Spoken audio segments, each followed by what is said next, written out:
disiplin ilmu, yaitu sosiologi dan linguistik. Kalau sebelumnya pada mata kuliah linguistik umum semester 1 kan kita pernah belajar linguistik, kemudian apa yang dipelajari dalam linguistik umum itu menjadikan bahasa sebagai objek kajiannya, begitu ya. Bahasa memang yang menjadi objek kajiannya itu dalam linguistik umum. Nah, kalau dalam sosiolinguistik ini, apakah bahasa itu memang didekati sebagai bahasa atau didekati sebagai sarana interaksi? Coba. Sarana interaksi dengan masyarakat. Sarana interaksi dalam masyarakat. Ya. Jadi ya, kalau jadi yang bahasa yang sering digunakan. Bahasa yang sering digunakan di dalam masyarakat. Jadi kalau ada pertanyaan, mengapa? Karena memang dalam sosiolinguistik itu pembahasannya bahasa yang digunakan di dalam masyarakat. Kita melihat fenomena bahasa ketika bahasa itu digunakan di dalam lingkungan sosial. Misalkan di dalam lingkungan sekolah, di dalam lingkungan keluarga, di dalam lingkungan tempat tinggal, itu berbeda. Ya. Belum perbedaan suku dengan B1 yang berbeda. Nah, di situ yang akan dibahas dalam sosiolinguistik.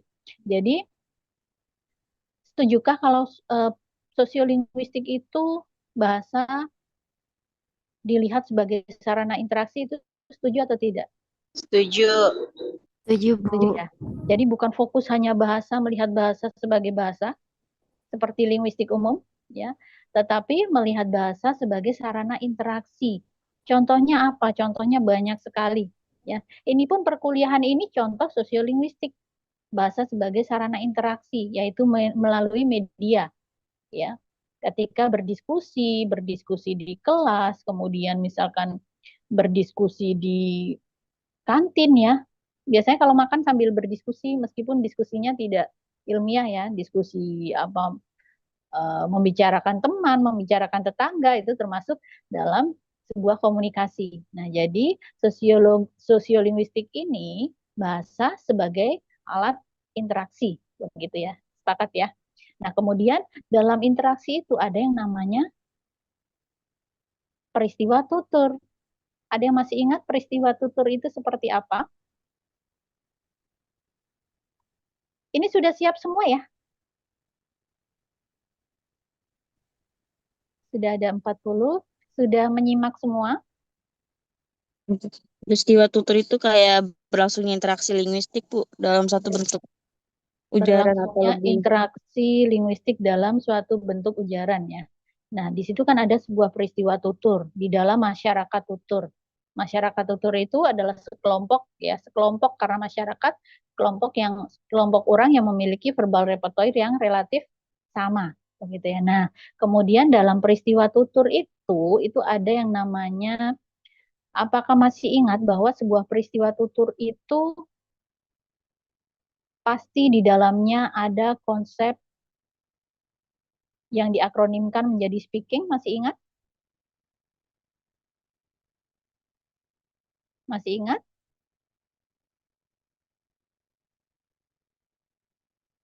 Lupa? Coba kita sebentar ini misalkan ada kutipan ini ya.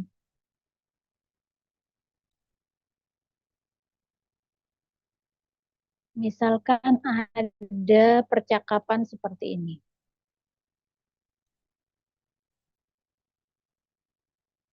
Apakah bisa dilihat? Bisa, Bu. Bisa, Bu. Besar. Nah, ini pernah kita bahas di kelas tentang peristiwa tutur, bahwa dalam peristiwa tutur itu ada yang namanya, coba saya tanya dulu, masih ingat atau tidak? Ada tempat dan Masih, Bu. waktu. Nah, coba kita analisis satu persatu. Semuanya sudah ingat atau ada yang belum ingat konsep speaking menurut Gibbs? Belum. Kita tunggu semuanya ingat dulu. Kita tunggu semuanya ingat. Setting dan waktu partisipan Apalagi? Ending. Apalagi? Key, instrumentalities, norm, Instrumentality. genre, execution. Nah, pokoknya dalam peristiwa tutur itu ada ke-8 komponen itu, ya. Jadi misalkan nanti ada soal untuk menganalisis sebuah percakapan, harus bisa, ya. Misalkan, analisislah percakapan berikut ini sesuai dengan 8 komponen menurut Hims, ya. Coba kita analisis satu persatu. S-nya, setting S-nya yang mana? Apa? Dibaca dulu.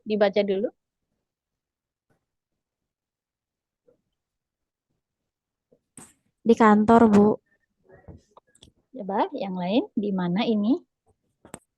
Konteksnya ini percakapan ya, percakapan menjelang makan siang.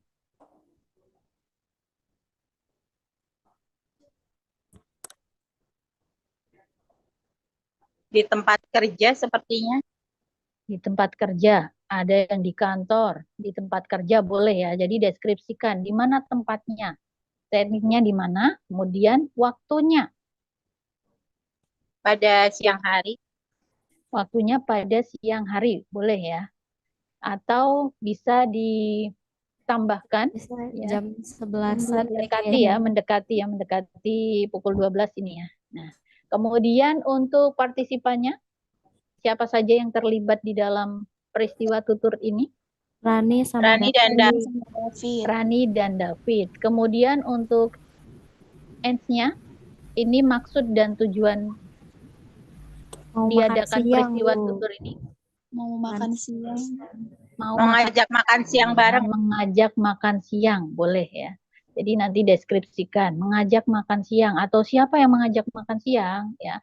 Atau Rani mengajak makan siang David, atau David mengajak makan siang Rani, dan sebagainya. Ya. Kemudian untuk sequence-nya, bentuk ujaran dan isi ujarannya bagaimana?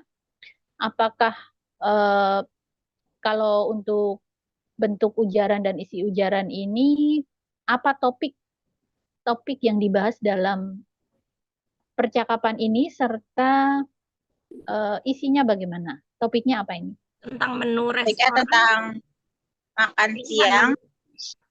Rencana makan siang bisa.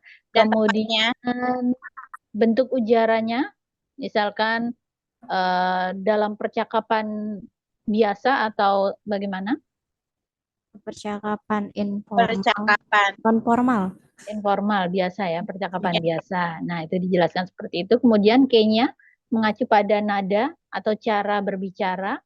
Ini apakah menggebu-gebu atau santai atau semangat atau dengan lemas dan sebagainya. Kira-kira kalau dari percakapan ini santai ya. Santai, Bu. Santai. Kemudian untuk instrumentality-nya ini apakah melalui jalur tertulis atau lisan? Tertulis. Lisan, Bu. Lisan ya. Tapi kalau dalam konteks yang saya sampaikan ini, karena ini disalin menjadi tulis, ini tulis dan lisan ya.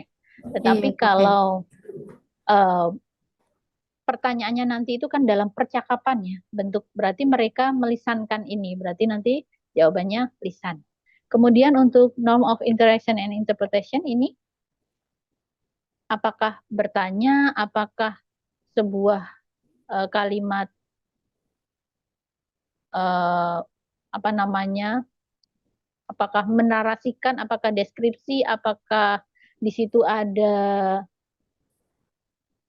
apa sih istilahnya, kalimat berita dan sebagainya. Coba dideskripsikan.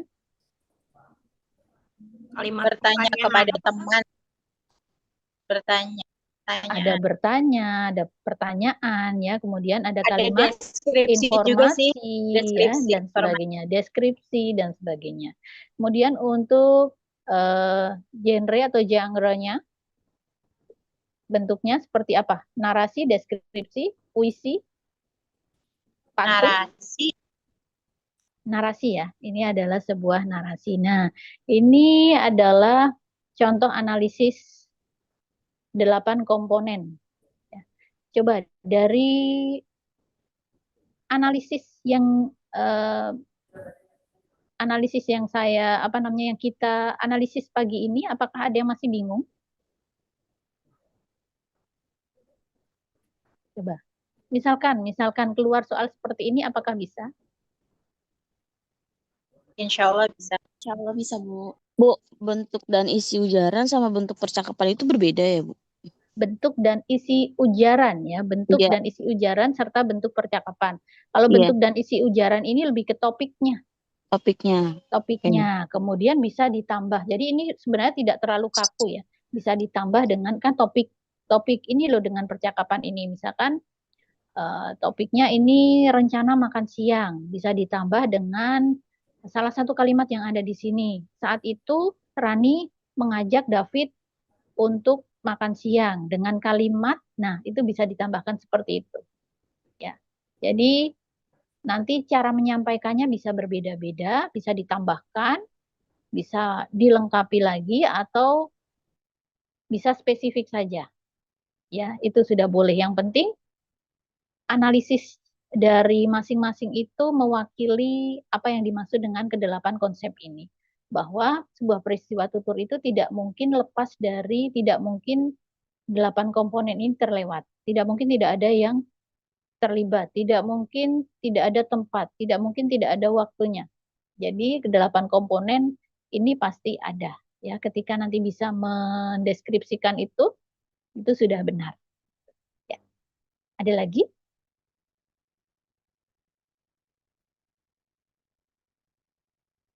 Ada lagi? Untuk Ibu, tadi kan bentuk ujaran sama isi ujaran itu kan topik yang dibahasnya ya. Berarti hampir sama kayak maksud dan tujuan dari percakapan ya, cuma bahasanya beda Iya, aja. iya, mirip-mirip ya. Memang mirip karena ini memang satu ikatan ya. Karena ini dalam satu peristiwa, satu ikatan. Ya, betul. Silakan ada lagi untuk peristiwa ini? Tidak ada? Kalau tidak ada sekarang kita atau masih saya tunggu Bu, kalau tadi bentuk percakapan itu maksudnya gimana, Bu? Maaf.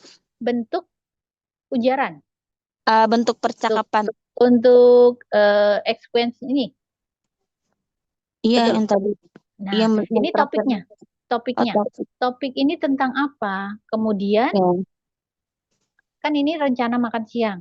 Rencana makan siang ya. Ini rencana makan siang tadi kan ini sebuah bisa dikatakan ini percakapan apa ya? Diskusi di mana? Dekat kantor, di kantor atau di tempat kerja. Seperti itu. Intinya topiknya seperti itu. Ya.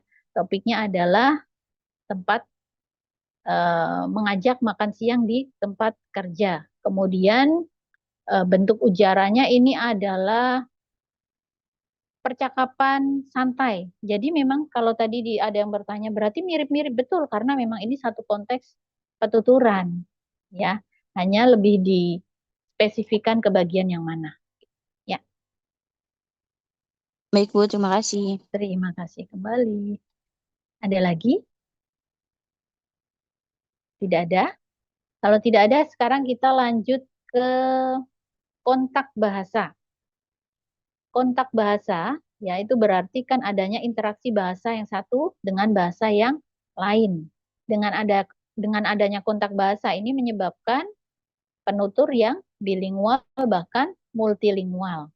Dengan adanya penutur yang bilingual dan multilingual itu menyebabkan adanya peristiwa campur kode, alih kode, interferensi, integrasi, kemudian di situ ada yang namanya diglosia.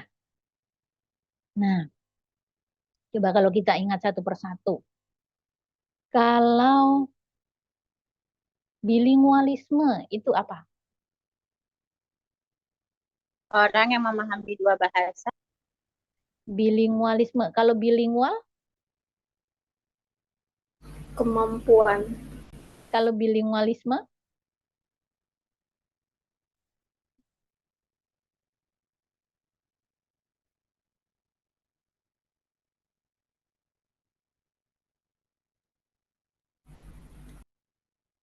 Bahasanya, Bu. Iya, apa? Bahasanya mungkin. Bahasanya yang apa? Multilingualisme adalah penggunaannya. Penggunaan dua bahasa. Ya, kalau multilingualisme kan lebih dari dua bahasa. Nah, sekarang kalau di glosia, Situasi di menjadikan glosia, bahasa sebagai bahasa dalam percakapan sehari-hari. di glosia itu, Kayak komunitas yang menggunakan dua ragam bahasa. nah Tapi berarti, fungsinya beda. nah berarti ada fungsi kebahasaan di situ. Kita melihat situasi ketika di suatu daerah itu ada perbedaan fungsi bahasa. Jadi situasi di dalam daerah yang terdapat perbedaan fungsi bahasa. Yaitu ada ragam tinggi, ada ragam rendah, itu di glosia. Ya. Kemudian kalau campur kode,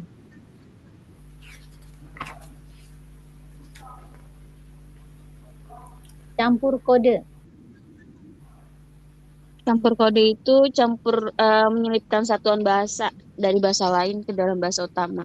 Ke dalam kalimat bahasa utama. yang dominan ya, yang utama. Iya. Coba kalau dalam percakapan ini, apakah terdapat campur kode? Reservasi ada. Reservasi itu bahasa apa? Indonesia. Indonesia. Indonesia. Lobby, Berarti lobby, tidak campur. lobby. Lobby. Ini bahasa apa? Bahasa Inggris. Indonesianya? Cuma BI, lobby.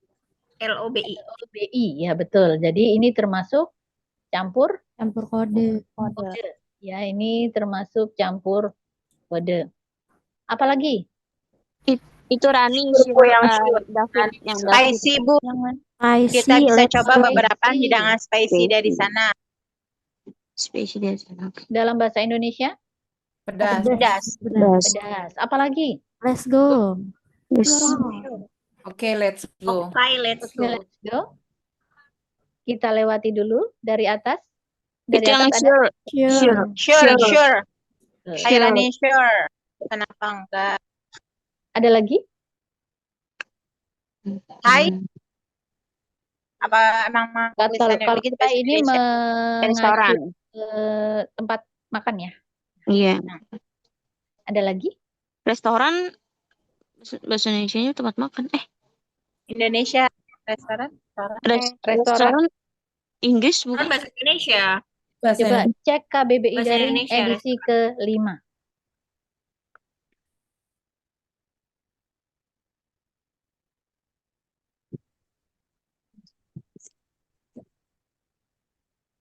Kalau dalam bahasa Inggris bagaimana ini tulisannya? Restoran tulis. Berbeda ya. Ada lagi?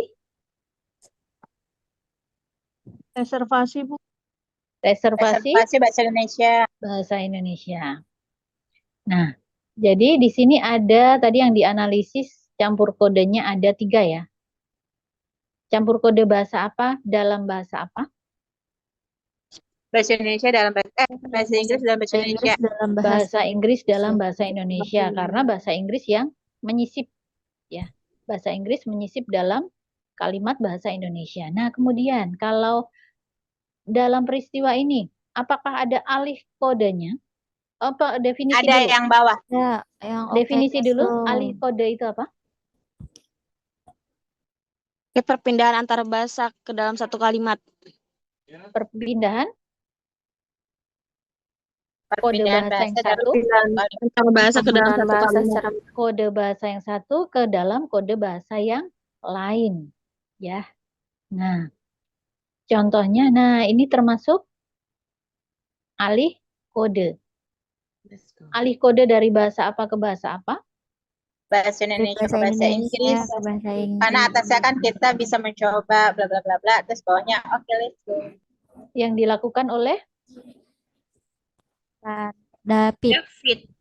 David ya. Nah, jadi dalam percakapan ini ada campur kode yang pertama dilakukan oleh David. Ini campur kode bahasa Inggris ke dalam bahasa Indonesia. Kemudian campur kode bahasa Inggris dalam bahasa Indonesia oleh David lagi. Kemudian Rani melakukan campur kode ya. Kemudian alih kode dilakukan oleh David. Kenapa? Karena David sebelumnya berbicara menggunakan bahasa Indonesia. Kemudian beralih menggunakan bahasa Inggris. Ya. Apakah dari penjelasan ini sudah bisa dipahami? Iya, Bu. Nah, Misalkan besok keluar soal, misalkan ya, entah analisis campur kode alih kode ataupun membuat contoh campur kode alih kode, apakah bisa? Bisa, Bu. Insya Allah. Bisa ya? ya Allah, semoga nggak lupa, Bu. Semoga tidak. Berapa mata kuliah besok berarti? 3, Bu. Oh, 3. 3 ya. 3 ya. Berarti tidak sampai malam ya? Atau sampai malam? Sampai malam. Sampai malam karena Oh, mulainya sampai. setengah 2, Bu. Oh, iya, iya, iya, iya. Sampai malam. Baik, ini untuk analisis campur kode dan alih kode. Ya. Sekarang kalau misalkan interferensi dan integrasi, apakah ada yang masih ingat?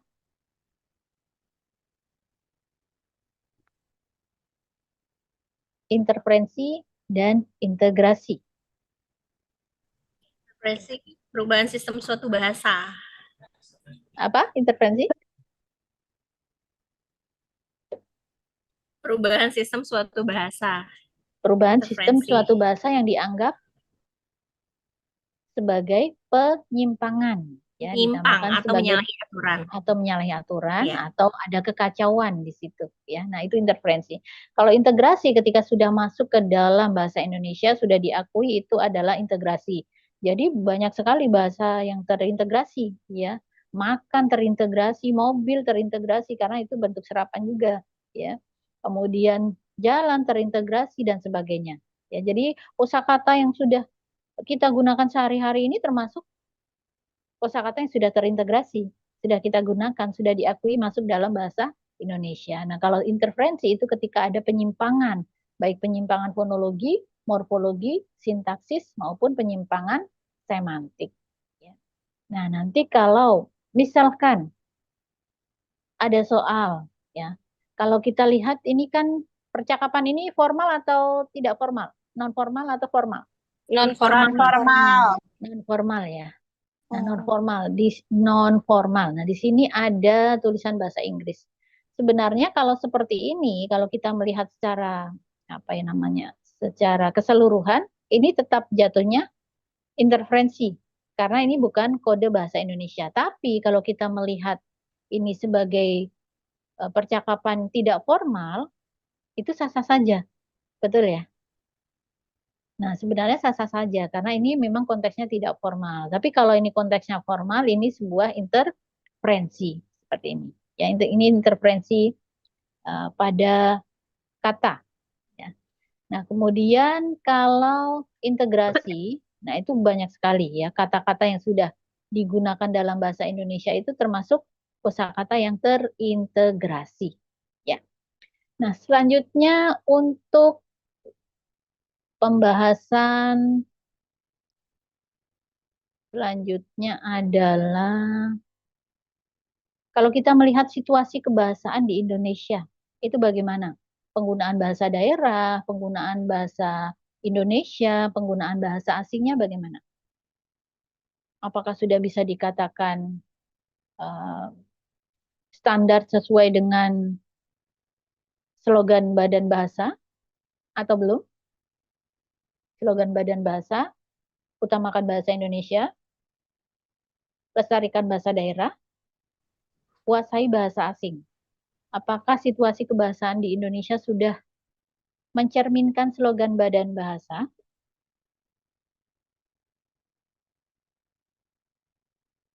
Ada yang akan memberikan pendapat mungkin?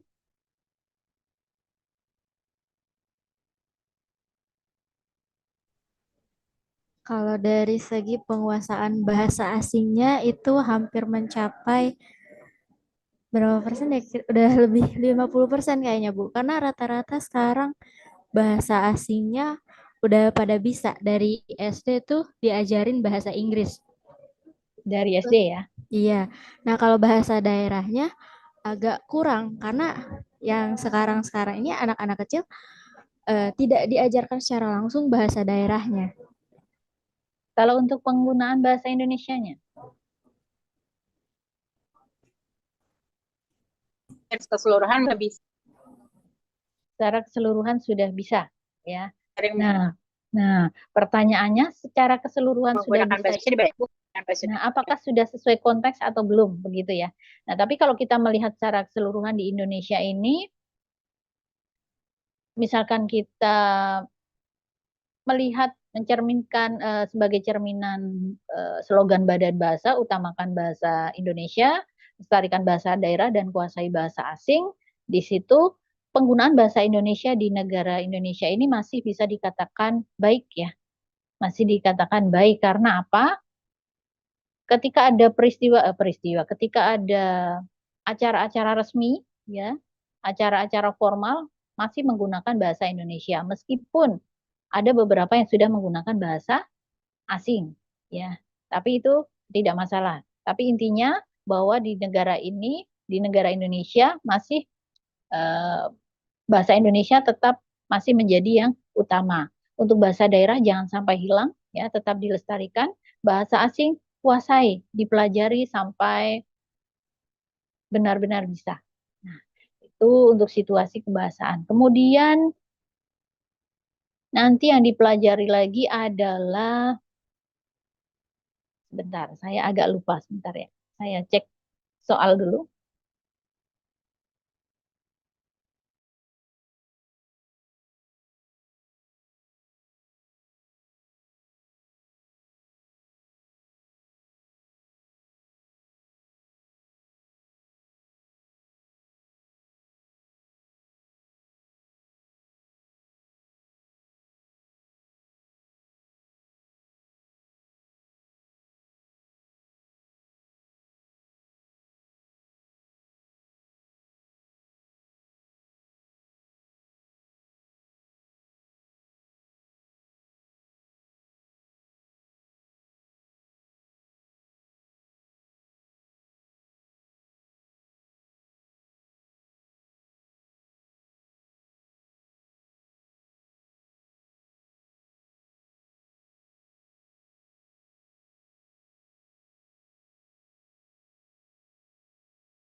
Ya, selanjutnya yang dipelajari adalah nanti untuk,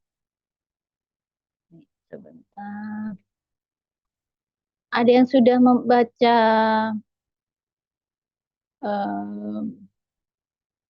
aspek sosiolinguistik dalam pengajaran bahasa?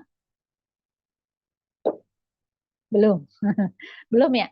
Belum. Belum. Nah, jadi ini sosiolinguistik itu juga ada dalam pengajaran bahasa. Itu ada variabel pembelajaran, pasti ya, ada murid, guru, bahannya, tujuan pembelajaran, kemudian ada asas-asas belajar, tujuan pengajaran, ya. Ini pasti, kemudian nanti dibaca. Kemudian di sini ada yang namanya nanti pengajaran bahasa pertama dan bahasa kedua. Kalau bahasa pertama atau bahasa ibu kan berbeda-beda ya. Ada yang B1-nya itu bahasa Indonesia, ada yang B1-nya itu bahasa daerah. Ya, betul ya. Ada yang B1-nya itu bahasa asing. Nah, kalau sosiolinguistik ya, kalau dalam pengajaran bahasa, misalkan B1-nya itu bahasa daerah. Ini disesuaikan dengan bahasa masing-masing. Yang B1-nya bahasa daerah berarti bagaimana peran sosiolinguistik dalam pengajaran bahasa daerah dan bahasa Indonesia? Kira-kira bahasa daerah itu dipelajari di mana kalau B1-nya bahasa daerah? Di lingkungan, di rumah, Di rumah, Keluarga, keluarga. keluarga ya, lingkungan tempat tinggal ya, itu bahasa daerah. Kemudian kalau B2-nya itu biasanya peran sosiolinguistik untuk B2 ini, ketika belajar B2 ini dipelajari di mana? Di sekolah. Di sekolah bisa ya, atau tambahan ya, atau dalam arti lingkungan formal gitu ya. Nah, jadi ada apakah Sosiolinguistik itu berperan dalam pengajaran bahasa? Betul, karena apa? Sosiolinguistik kan tadi bahasa dan masyarakat. Oh, ternyata dalam pengajaran bahasa kedua pun ya, itu ada peran serta sosiolinguistik, yaitu dalam pengajaran bahasa di sekolah dan sebagainya atau dalam lingkup formal dan sebagainya. Nah, kemudian kalau kita melihat situasi tadi, kembali ke situasi kebahasaan di Indonesia ya, itu kan tadi ada penggunaan bahasa Indonesia, bahasa daerah, kemudian bahasa asing. Tadi kan ketika saya tanya bagaimana penggunaan bahasa Indonesia di negara ini, oh sudah bisa semuanya, misalkan begitu. Nah, sekarang yang kita lihat adalah bagaimana penggunaan kebakuan bahasa Indonesia di negara ini. Apakah semua sudah bisa membedakan penggunaan bahasa Indonesia baku dalam lingkungan formal dan tidak formal? Belum, Belum, Bu. Belum belum sepenuhnya. sepenuhnya, Bu. Belum sepenuhnya. Padahal sebenarnya tahu ya, ketika lingkungan formal itu berarti gunakan bahasa baku. Ya, tahu ya. Nah, tetapi sering ada apa ya istilahnya penyalahgunaan atau mungkin lebih ke tidak konsisten ya atau malah lebih ke abai ya, mengabaikan. Jadi istilahnya begini. Orang sama-sama bahasa Indonesia begitu ya. Dengan bahasa seperti ini juga maknanya akan tersampaikan bisa jadi seperti itu, tapi tidak sesederhana itu. Karena apa? Kebakuan bahasa Indonesia itu kan ada konsepnya ya. Karena bahasa Indonesia baku itu bahasa yang standar, kemudian yang memenuhi aturan. Di situ ada aturan dalam penulisan, baik ketika apa namanya, baik ketika dilisankan ataupun di dalam bahasa tulis itu kan kalau dalam ragam baku itu sudah teratur ya. Jadi konsepnya seperti apa? Konsep dalam bahasa Indonesia baku adalah karena bahasa Indonesia baku itu sudah teratur ya, sudah dilembagakan, kemudian sistematis dan sebagainya. Jadi untuk apa istilahnya patokan ya, pedoman ya karena kan banyak sekali variasi bahasa. Jadi harus istilahnya kiblatnya. Kiblatnya itu adalah bahasa Indonesia baku. Dari berbagai macam variasi bahasa, kita tetap harus mengacu pada bahasa Indonesia baku. Seperti itu ya. Jadi itu tadi ya. Kalau tadi menyimak, itu tadi semua kisi-kisi yang saya berikan untuk UAS besok siang. Ya. Baik, silakan ada yang bertanya dari apa yang saya sampaikan. Ini memang benar-benar saya singkat untuk kelas ekstensi karena memang hanya 10 kali pertemuan ya, 10 kali perkuliahan, sedangkan materi ada beberapa macam. Tapi untuk soal disesuaikan dengan apa yang sudah saya berikan. Silakan ya yang bertanya dari yang saya sampaikan tadi, supaya besok kalau mengerjakan tidak kaget karena sifat ujian buku tertutup. Silakan. Ada yang bertanya untuk sosiolinguistik?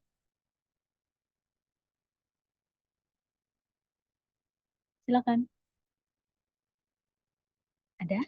Ini ikut semua ya. Sebenarnya kalau untuk daring itu meskipun tidak menyimak secara langsung usahakan ikut ya karena kan untuk mengisi presensi. Bu, izin bertanya. Boleh.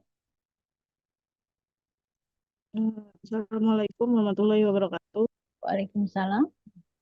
Izin bertanya, Bu, bagaimana kita sebagai calon guru ya, Bu ya, tentang ini, Bu, bahasa slang ya, slang atau bahasa gaul yang sudah lebih menjamur daripada bahasa Indonesia itu sendiri, Bu. Ya. Terima kasih. Ya, terima kasih kembali. Bagaimana ya untuk menyikapi itu ya? Kita tidak bisa menolak adanya variasi bahasa. Kita tidak bisa menolak misalkan, tidak boleh ada variasi bahasa ini. Tidak bisa. Karena masyarakat kita masyarakat yang heterogen ya, dengan penutur yang bermacam-macam. Kemudian karena bahasa itu dinamis, maka pasti akan ada yang namanya variasi bahasa, bahkan terus berkembang. Nah, sekarang permasalahannya bagaimana menyikapi penggunaan bahasa tersebut di tengah masyarakat yang penggunaan media sosialnya itu lebih dahsyat begitu ya. Karena kan kalau di media sosial memang cepat sekali bahasa, variasi-variasi bahasa. Nah, menyikapinya adalah satu konsisten, kemudian konsisten eh, dalam arti bisa menggunakan bahasa itu dalam ranah formal dan tidak formal, bisa membedakan dan bisa menggunakan. Ya, yang kedua adalah bisa memberikan contoh, karena dari contoh itulah nanti akan diikuti. Karena seringnya begini, ketika dalam pengajaran bahasa di sekolah, misalkan menginginkan siswa-siswinya berbicara, misalkan berbicara santun atau berbicara sesuai konteksnya, tapi ada contoh yang diberikan menyimpang begitu. Nah, itu nanti akan cepat sekali diikuti. Kemudian jangan lelah mengingatkan, karena tugas kita semua ya sebagai seseorang yang sudah misalkan sudah bisa menggunakan atau membedakan ranah baku dan tidak baku, ranah formal dan tidak formal, itu mengingatkan. Ya, memang tidak mudah, tetapi harus terus. Yang pertama tadi kita harus memberikan contoh, kita gunakan bahasa yang baik ya, dalam arti sesuai konteksnya. Kalau di sekolah misalkan ingin peserta didiknya menggunakan bahasa yang baku dalam lingkungan formal, ya tetap gunakan bahasa yang baku. Ya. Tapi sebenarnya kalau kita melihat kan banyak di sekolah misalkan menggunakan bahasa yang tidak santun, menggunakan bahasa slang yang sebenarnya tidak tidak pas digunakan di lingkungan sekolah, ya. Bagaimana tadi mengingatkan, tapi memang itu tidak hanya tugas pengajar ya, karena kan memang peran lingkungan kuat sekali, betul ya. Lingkungan dan keluarga itu kuat sekali. Jadi terkadang di sekolah sudah diarahkan untuk berbahasa Indonesia baku, diarahkan untuk berbahasa santun. Tetapi karena di lingkungan tempat tinggal, lingkungan pergaulan, kemudian lingkungan keluarga itu berbicaranya seperti itu ya sulit. Nah, begitu. Tapi jangan sampai lelah untuk mengingatkan. Contoh ya, pernah saya ceritakan ini ketika teman anak saya itu sangat menggunakan variasi bahasa sekarang yang sedang berkembang ya. Bahkan bahasa-bahasa yang menurut saya kurang santun pun digunakan, dengan umpatan-umpatan itu digunakan. Ketika saya ingatkan, anak saya yang saya ingatkan, tolong di ini nanti temannya misalkan berbicara kurang sopan, diingatkan ya. Tugasnya mengingatkan. Tidak apa-apa karena sudah biasa seperti itu, tapi diingatkan. Jawabannya adalah biarin aja orang pokoknya orang tuanya juga ngomongnya begitu. Nah, ini kan menjadi PR tersendiri ya. PR tersendiri karena apa? Oh, ternyata di lingkungan keluarga seperti itu gitu. Tapi tadi tugas seorang pengajar adalah tetap mengingatkan dan tetap memberikan contoh yang baik, ya. Begitu.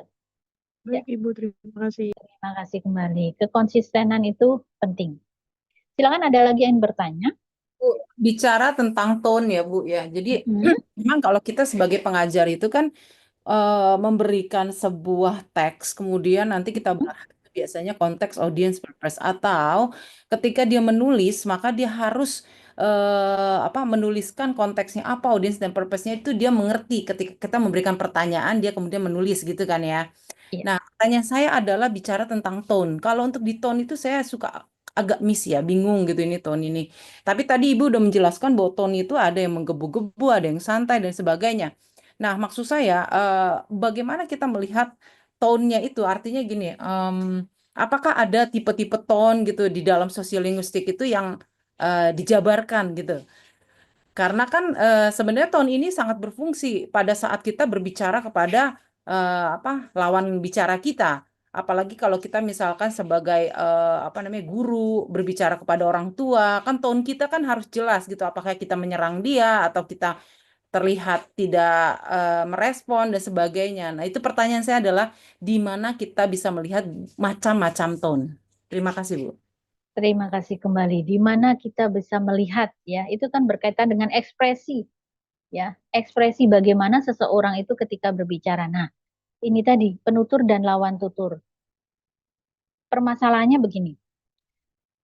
Tidak semua orang ya, kita kan punya selera yang berbeda-beda ya. Memang ada yang ketika misalkan menjelaskan itu dengan menggebu-gebu. Ada yang dengan lembut. Tapi tidak semua menyukai itu, begitu loh. Ada yang suka, saya lebih suka ketika dijelaskan dengan menggebu-gebu. Saya lebih suka dijelaskan dengan santai. Saya lebih suka dijelaskan dengan eh, dengan lembut dan sebagainya. Nah, ini memang menjadi menjadi PR ya. Apakah sosiolinguistik membahas itu? Sosiolinguistik tidak membahas unsur kan ada unsur segmental, ada suprasegmental ya. Kalau untuk bagaimana kita berbicara itu kan tidak bisa dideskripsikan bagaimana bentuknya ya. Untuk ketika kita berbicara tekanannya di mana, nadanya harus seperti apa, ekspresinya harus seperti apa, itu tidak bisa dideskripsikan begitu ya. Tapi yang kita lihat adalah bagaimana reaksinya nanti di kelas. Mengingat begini, di kelas pun itu kan misalkan satu kelas ada berapa anak? 18. 18 ya. Nah, dari 18 itu punya kemampuan yang berbeda-beda. Dua, punya ciri khas yang berbeda-beda. Karena ada anak yang kuat di mata, ada anak yang kuat di telinga. Nah, itu yang kita terkadang sulit untuk memahami itu. Untuk anak yang kuat di telinga, ketika dijelaskan dengan menggebu-gebu, dia akan sangat tertarik ya. Tetapi kalau anak yang kuatnya di mata, biasa saja ya, melihat penjelasan yang menggebu-gebu seperti itu ya biasa saja begitu. Nah, jadi memang kita tidak bisa memukul rata. Oh, saya dengan seperti ini anak-anak akan puas dengan penjelasan. Memang sulit ya, sulit. Saya pun menjelaskan misalkan di kelas ini. Mungkin ada yang suka dengan gaya penjelasan saya, ada yang tidak suka. Nah, itu kalau memenuhi yang seperti itu memang sulit ya. Artinya ketika kita menjelaskan itu memang harus menggunakan tadi lebih ke bahasa yang efektif ya. Bahasa yang efektif. Kalau saya kendalanya memang kalau menjelaskan di suara ya. Atau suaranya kurang terdengar. Itu memang permasalahan saya ya kalau dulu ya dari beberapa kelas seperti itu. Nah, memang kita tidak bisa istilahnya menuruti semua itu ya, tapi intinya ketika kita menjelaskan dengan kalimat yang efektif ya, kemudian kita juga harus mau untuk mengulang, itu nanti anak akan eh, memperhatikan gitu ya, lebih istilahnya pendekatan ya. Kalau dengan anak itu sebenarnya pendekatan lebih dulu. Jadi kalau ada kenyamanan, yang pertama nyaman dulu, itu pasti apapun yang diungkapkan, ya apapun yang dijelaskan itu akan masuk. Tapi kalau di awal itu ada rasa ketakutan, itu tidak akan masuk. Seperti apapun penjelasannya, sedetil apapun penjelasannya tidak akan masuk. Jadi yang pertama memang kenyamanan, ya bentuk rasa ikatan nyaman dengan peserta didiknya. Jadi kalau sudah nyaman itu akan masuk. Karena pengalaman saya seperti ini. Saya dulu ketika kuliah ada dosen yang memang sebenarnya baik, dosen itu baik, tapi karena cara penjelasannya disiplin sekali, sangat disiplin, kemudian terlambat 1 menit pun itu tidak boleh masuk, jadi sudah ada rasa takut di saya, ketakutan, kemudian kalau menjelaskan itu harus cepat, gitu. Ditanya harus jawab begitu, jadi ada rasa takut yang luar biasa pada diri saya, dijelaskan seperti apapun tidak masuk. Teman-teman masuk dijelaskan oleh dosen tersebut, tapi karena saya sudah memiliki rasa takut yang berlebihan dengan dosen tersebut, tidak masuk ya. Apapun yang dijelaskan itu tidak masuk, rasa takut itu lebih besar daripada apa yang saya terima. Jadi saat itu saya harus mengulang perkuliahan tersebut ya karena rasa takut itu. Nah, pada saat mengulang baru saya sudah mulai merasa nyaman. Oh, ternyata seperti ini. Nah, jadi kenyamanan tadi. Jadi kalau istilah tone itu kan berkaitan dengan idiolek ya, dengan warna atau gaya bicara tiap orang. Ya, karena kita tidak bisa dipaksakan seperti apa, kita harus mengikuti dia, kita harus jadi diri sendiri. Ya, harus jadi diri sendiri, intinya adalah tadi bangun kedekatan, begitu. Ya, Baik, Bu. Terima kasih. terima kasih kembali. Silakan ada lagi yang ingin bertanya. Pokoknya tadi yang saya sampaikan jangan sampai lupa ya. Apa yang saya sampaikan tadi itu pokoknya diulang-ulang eh, supaya besok bisa mengerjakan. Silakan Bu, ada lagi yang ingin bertanya. Bu, saya mau nanya. Mm-mm. Dari materi semua itu yang saya bingung kan masih kayak interferensi bahasa sama integrasi. Kayak coba ada gak sih Bu contoh sederhana yang biasa kita sehari-hari interferensi bahasa sama integrasi bahasa tuh seperti apa gitu. Saya Ya, masih bingung Bu dengan materi itu. Mohon ya. penjelasan. Terima kasih. Baik. Terima kasih kembali. Untuk interferensi dan integrasi ya, dua hal itu ya. Interferensi dan integrasi. Nah, kita ke interferensi dulu. Fokusnya adalah interferensi itu kuncinya ketika ada sesuatu yang menyimpang. Kalau integrasi, semua bahasa yang sudah masuk dalam bahasa Indonesia ini ya terintegrasi. Apalagi di EYD, di ejaan yang disempurnakan ya, itu sudah terintegrasi semua. Ya, bahasa yang kita gunakan ini sudah terintegrasi. Nah, kalau interferensi di mana? Ketika ada penyimpangan. Misalkan, nih ya, contoh percakapan ini. Ini kan, ini interferensi. Karena apa? Ini bukan kode bahasa Indonesia, ini bahasa Inggris. Ya, tapi pesan saya begini. Ketika nanti ingin analisis interferensi, sebaiknya cari yang memang konteksnya formal. Karena apa? Kalau konteksnya tidak formal, itu kan tidak ada ikatan tidak ada apa namanya aturan harus menggunakan baku. Jadi kalau menggunakan variasi seperti ini sah-sah saja kalau konteksnya tidak formal, ya. Atau contoh begini, kalau dalam sehari-hari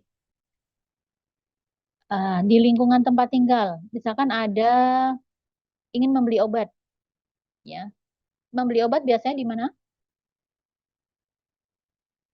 Apotek. Apotik, Kotek. apotek. Apotek. Bakunya yang mana? Apotek. Kotek. Nah, itu kalau menggunakan apotik atau apotek. Apotek. Apotek. Apotek berarti kalau menggunakan i, apotik itu adalah sebuah interferensi.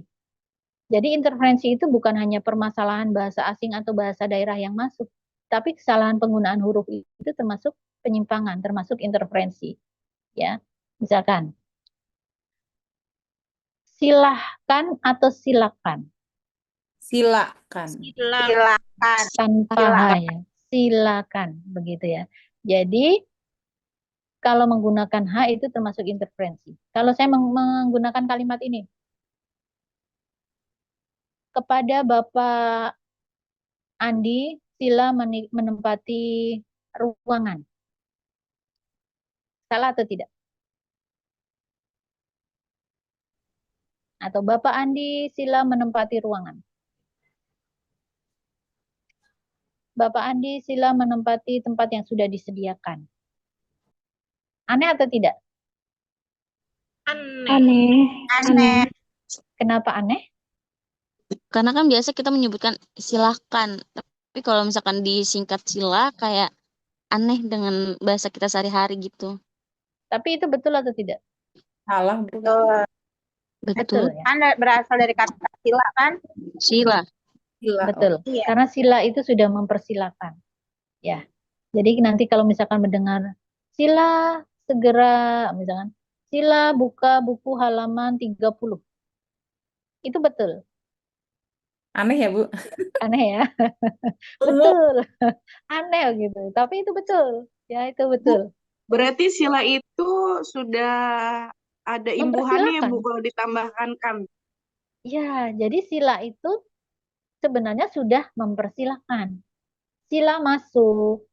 Tapi karena itu tadi penggunaannya memang menggunakan silakan, ya. Jadi keduanya dianggap benar. Tapi kalau ada orang menggunakan sila segera menempati ruangan, jangan kaget, itu sudah benar. Ya, jangan, kok aneh sih, kok aneh. Nah, begitu jangan, itu sudah benar. Ya, ketika menggunakan sila segera, nah itu sudah benar. Jadi kalau yang silah itu yang interferensi. Ya, itu interferensi. Banyak ya interferensi yang digunakan sehari-hari. Itu banyak kalau dari interferensi fonologi, itu kan termasuk interferensi fonologi. Kemudian contoh lagi, tadi saat ke kampus, aku, misalkan ini bahasa tidak formal ya, saat ke kampus aku melihat ada kucing ketabrak. Ada berapa interferensi? Tabrak, Tabrak, Tabrak, ngelihat, lihat. ngelihat ya. Biasanya ngelihat atau melihat? lihat, Melihat. Biasanya kan kalau bahasa tidak formal kan singkat saja ya. Nah, ketabrak itu kan berasal dari imbuhan sebenarnya tertabrak begitu ya. Bukan ke, ya. Kemudian tadi ngelihat. Nah, itu penasalan, harusnya kan melihat menjadi ngelihat. Nah, begitu ya. Nah, itu contoh-contoh interferensi seperti itu. Jadi interferensi itu tidak hanya berkaitan dengan bahasa asing yang masuk atau bahasa daerah yang masuk. Tetapi ketika ada kesalahan dalam sebuah bahasa, itu sudah masuk ke interferensi. Nah, ini nanti untuk interferensi ini dibahas spesifik semester ke-7 dalam mata kuliah analisis kesalahan berbahasa. Ada interferensi fonologi, interferensi morfologi, interferensi sintaksis, interferensi semantik. Nah, itu ada semua. Ya, begitu. Jadi interferensi itu intinya adalah di situ ada penyimpangan. Entah bahasa asing, bahasa daerah, ataupun kesalahan penulisan itu termasuk interferensi. Ya. Sering coba kalau kita ke tempat fotokopi. Fotokopi itu penulisan yang betul bagaimana? Foto dan kopi. Fotokopi, fotokopi, atau fotokopi atau fotokopi. Bagaimana penulisan yang tepat? F, Foto kopi. Kopi. dirangkai atau tidak? Fotokopi. F O T O K O P I. Fotokopi ya. Jadi penulisan untuk fotokopi langsung fotokopi. Oh, jadi nggak ada spasi. Tidak ada ya. Jadi ini ya. Kemudian aktivitas pakai F atau pakai P? V. V. Di dalam bahasa Indonesia ada V? Nggak ada, pakai F. Pakai F ya. Nah, itu interferensi ya. Kalau konteksnya bahasa Indonesia. Kalau konteksnya bahasa Inggris tidak ya. Jadi kalau konteksnya bahasa Indonesia itu adalah sebuah interferensi. Nah, seperti itu. Jadi interferensi itu penyimpangan ketika ada yang tidak sesuai dengan kaidah yang bahasa yang ditetapkan, itu interferensi. Interferensi bisa terjadi pada bahasa apapun. Bisa bahasa Indonesia, bahasa Inggris, bahasa Perancis, bisa bahasa Jawa, bahasa Sunda, bisa terjadi interferensi. Gitu. Ya. Bisa dipahami? Ya, Bu. Kalau integrasi bahasa yang kita gunakan ini sudah terintegrasi. Tadi aktivitas, fotokopi sudah terintegrasi, ya. Kemudian ada kata misalkan pelopor, itu sudah terintegrasi ya, dari furluper begitu ya. Kemudian ada mobil, itu sudah terintegrasi dan sebagainya. Ya banyak kalau yang sudah terintegrasi, banyak karena bahasa yang sudah masuk ke dalam bahasa Indonesia yang sudah kita gunakan ini sudah terintegrasi. Ya. Kalau interferensi ketika ada penyimpangan ya. Berarti kalau integrasi begitu kita harus tahu sejarahnya ya, karena kita nggak yakin juga kata itu dari mana. Ya, betul. Karena kan makanya ada ejaan, ada KBBI. Ketika meskipun KBBI bukan kamus baku, tapi kalau kita cek di situ kan ada keterangannya. Nah, begitu. Ya. Jadi memang harus mengecek itu. Sekarang kan mudah untuk mengecek apakah ini baku. Kalau sudah baku, artinya itu sudah terintegrasi, gitu, pasti. Ya. Tapi kalau kita carinya kata apa namanya, kata yang tidak baku, atau misalkan apa variasi bahasa sekarang kan ada statue, ada apa lagi namanya yang sedang banyak di variasi-variasi bahasa sekarang, apalagi itu kalau kita cari apakah itu sudah terintegrasi, belum, ya, itu belum terintegrasi, ya, begitu. Bisa dipahami? Bisa, Bu. Udah dicoret-coret, Bu. Bisa, Bu. Cuma Ini intervensi loh, Bu, mencoret-coret berarti ini. besok soalnya ada 5 ya, kayaknya ngelihat yang tadi disampaikan. Kemungkinan kemungkinan ada 5 ya, kemungkinan ya. Pokoknya kalau hari ini menyimak, mengikuti dari awal tadi sosiolinguistik ya, sosiologi dan linguistik, kemudian dan sebagainya, kemungkinan akan bisa mengerjakan ya. Jadi kemudian misalkan ada biasanya itu kelemahan malah di memahami soal. Ya, misalkan jelaskan dan berikan contohnya. Ini sering sekali abai, hanya dijelaskan atau hanya memberikan contoh. Begitu. Padahal jelaskan dan berikan contohnya. Berarti dijelaskan, kemudian memberikan contoh. Nah, itu yang sering terjadi ya. Kurang teliti dalam membaca soal. Kemudian nanti ketika menjawab biasakan dengan pengantar. Pengantar itu misalkan apa yang Anda ketahui dengan campur kode? Misalkan campur kode adalah, nah, jangan langsung jawab soalnya begitu. Atau bagaimana menurut pendapat Anda? Menurut pendapat saya, nah itu harus diberikan seperti itu. Ya, silakan ada lagi yang ingin bertanya? Boleh pertanyaan, boleh pernyataan. Tidak ada? Sudah cukup paham?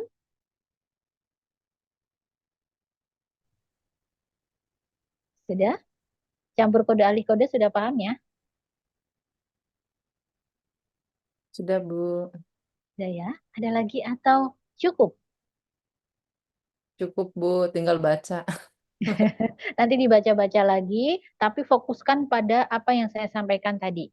Ya, tetap dibaca lagi, tapi fokus ke apa yang saya baca tadi. Nah, karena ini mata kuliah UPM, nanti menjelang UPM, saya persilakan kalau ada, misalkan, kan biasanya Bu kisi-kisinya seperti apa? Biasanya menjelang UPM itu ada beberapa kelas yang meminta untuk Zoom seperti ini. Nanti menjelang UPM karena waktunya jedanya agak lama ya, UAS dengan UPM. Silakan kalau nanti ingin menjelang UPM, Bu, misalkan ada Zoom, bisa atau tidak, boleh sekali. Ya, pokoknya ingatkan saya menjelang UPM. Ya, cukup ya untuk hari ini. Cukup, Bu. Terima Baik, kasih. Bu. Terima kasih banyak. Itu tadi sudah saya sampaikan ya, kisi-kisi. Kemudian mudah-mudahan besok bisa mengerjakan dengan baik ya, jujur ya. Jangan sampai ada yang menyontek. Saya tidak akan memberikan toleransi untuk yang menyontek. Kemudian kalau ada yang memberi, buatlah contoh, buat contoh masing-masing, ya. Tidak ambil dari AI dan sebagainya. Ya, karena kan terkadang izin ke toilet, ya, meskipun HP sudah di dalam tas, ada HP cadangan, bisa jadi seperti itu, ya. Jangan sampai nanti ketahuan, karena biasanya bahasanya kan berbeda. Ya.